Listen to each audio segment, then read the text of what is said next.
Trellis is actually proud to be a sponsor tonight.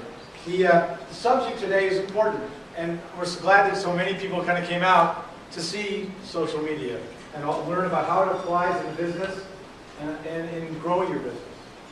For those of you who don't know, Trellis is a different kind of professional services agency. We have here an impressive panel of speakers who represent more insight, information, and practical experience in social media than has ever been assembled outside of the state of California. Before I go out and I talk to a client, I Google them and look up information about them online too, so I've done my homework ahead of time. And that's becoming expected more and more. Then you have sites like Twitter and Facebook. I'll start out with Twitter. Twitter is basically a website where you can do messaging back and forth. It's got its own vernacular. Maya from Twitter Queens will be happy to tell you all about Twitter in great detail. The messages back and forth are limited to 140 characters. Twitter will often, at first, if you sign up for it, you'll think like everybody's talking about the fact that they had green marmalade for breakfast.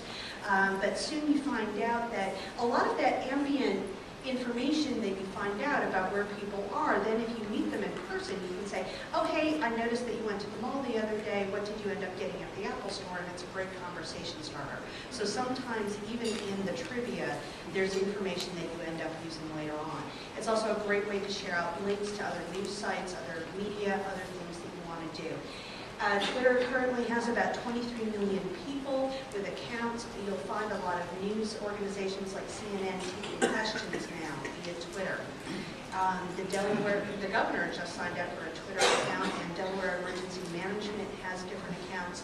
The CDC actually has an account, so when the H1N1 virus was going on, if you wanted the latest updates on what was going on with the H1N1 virus, you could follow the CDC and you'd get the most accurate and most up-to-date information. So let's compare that to something like MySpace or Facebook.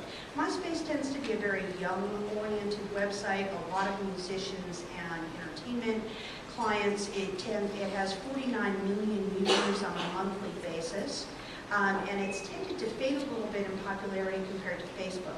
Facebook turned 6 years old this month, compared to Twitter, which turned 4 in March. It currently has over 400 million active accounts. It finally turned profitable in September, so everybody's really excited about that. It has about 132 million people accessing it every month on a consistent basis, and over 100 million people accessing it on a mobile device.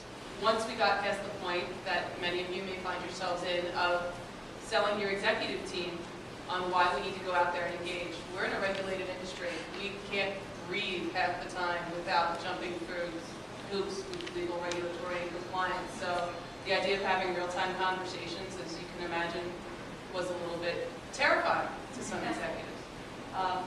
Even with that, within 6 months, we were able to launch the blog, the YouTube, and Facebook account, and leverage our Twitter account very well. We do moderate our comments, so we are actually opening up for engagement. And our view for social media for AstraZeneca, it's funny, we own the strategy in corporate affairs and in communications. It's not owned by marketing.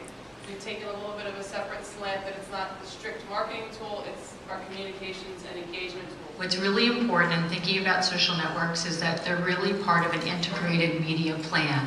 Back in the day when we thought about developing communications plans, we thought about things like advertising, sales aids, and public relations. But today, when you develop an integrated media plan, you're thinking about YouTube, Twitter, Facebook, online community sites. It's really very broad, and our customers think of it in that way. So when we ask the question, how social media is changing business, I want to change that question to how it should change business, because I want to present both extremes. At its best, social media is a great new way to keep answering the questions about your business. Why this? Why now? Why you? Why me? Those are the questions that marketing has to continue to answer across channels, as my fellow panelists have quite rightly pointed out. At its worst, however, using social media will only exacerbate the gap between you and your constituents, because if you have a gaping wound where your marketing plan should be, social media is not a Band-Aid. So social media is a great context to make sure that you have the questions locked down, as you would for any channel, for any message, to say, who are our audiences? How do they overlap with the social networks? What message can we convey? What are all the tools that we can use to convey it? And that's why leveraging some of the existing communities that Whitney and Gigi especially were talking about, Facebook and Twitter, that are already ready-made with a variety of tools, can be helpful as you make the decision, do you actually want to engage in creating communities, which is another step on the path that you may or may not need to take.